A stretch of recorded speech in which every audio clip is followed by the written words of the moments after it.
Hi beautiful people, my name is Chef Aine. I want to use this opportunity to welcome you to my course. In this course, you're going to be learning my no-fail recipes, okay? These recipes have worked for me and my brand for the longest, and they keep our clients coming back for more. Be rest assured that at the end of this class, if you follow my recipes just as I have shown you, most importantly, if you use the best quality ingredients, you're bound to get amazing results from all your cakes, and you would keep your clients coming back for more. So let's get right into it. Welcome to my oil-based red velvet class.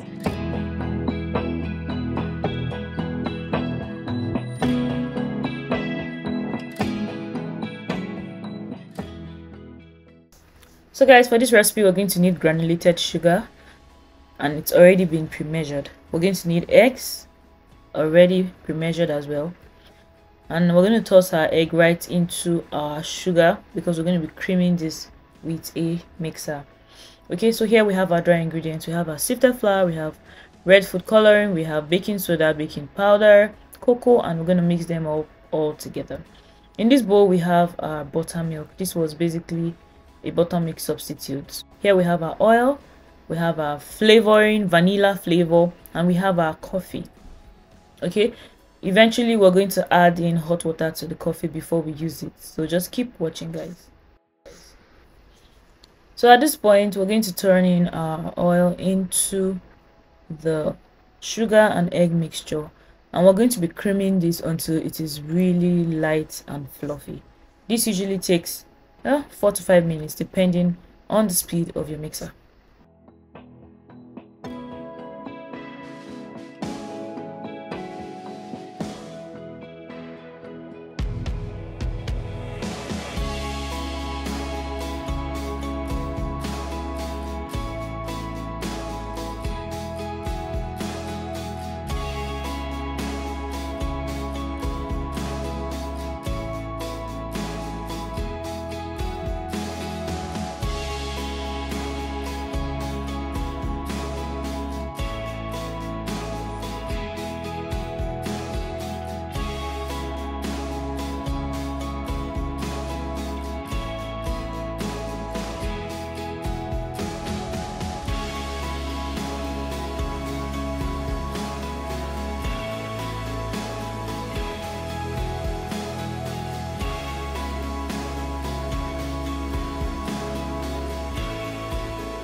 While mixing guys, always remember to scrape the sides of your bowl occasionally.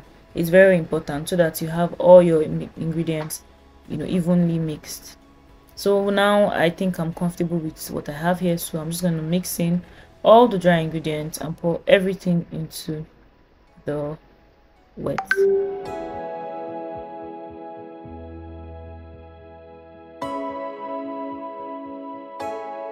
If you noticed, I actually tossed my mixer and I grabbed my spatula the moment I needed to add in my flour. And this is very important because the moment you add in your flour to your batter, you want to gradually mix. You don't want to over mix, so it's important to use a spatula.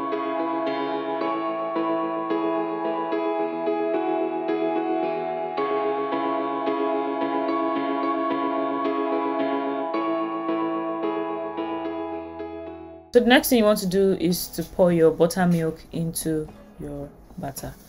Okay, your flavoring will go in next, or you could put it in your milk, whichever one works. Any of them work, okay?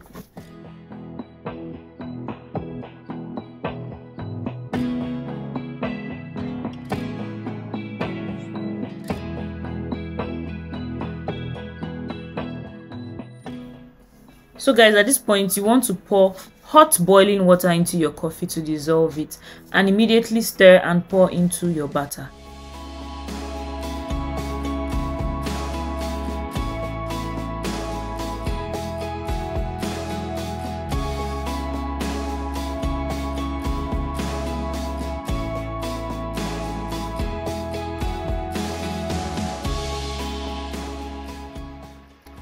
So guys, at the end of your mixing process, you want to finally add your vinegar. This step is very important because this is really what makes your red velvet silky and gives you that signature red velvet texture that we really love in our red velvet cakes. So please do not skip this step.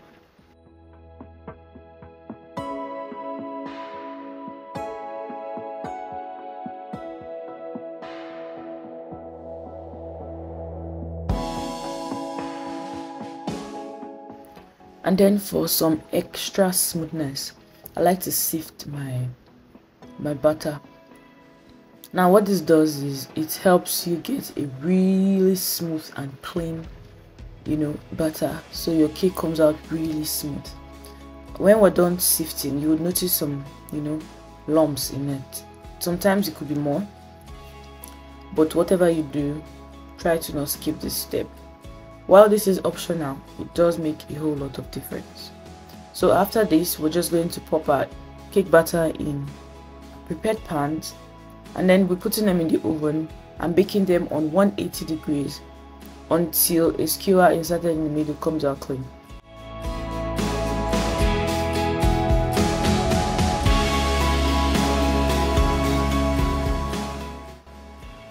So guys, whatever you do, make sure you're using medium to low heat to bake this particular red velvet cake. You don't want to use too low heat, and you don't want your heat to be too high.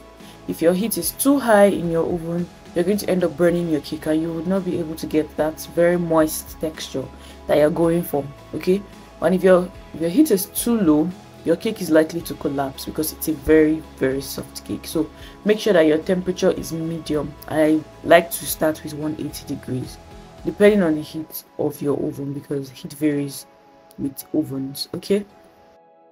It's also important to use a measuring scale to measure your batter into your pans, because you want to have even distribution of your cake sizes. For instance, if you want to use this batter to bake 6 inches cakes, you can use I think you can get 3 6-inch pan, but make sure that you have the same quantity of butter in each pan.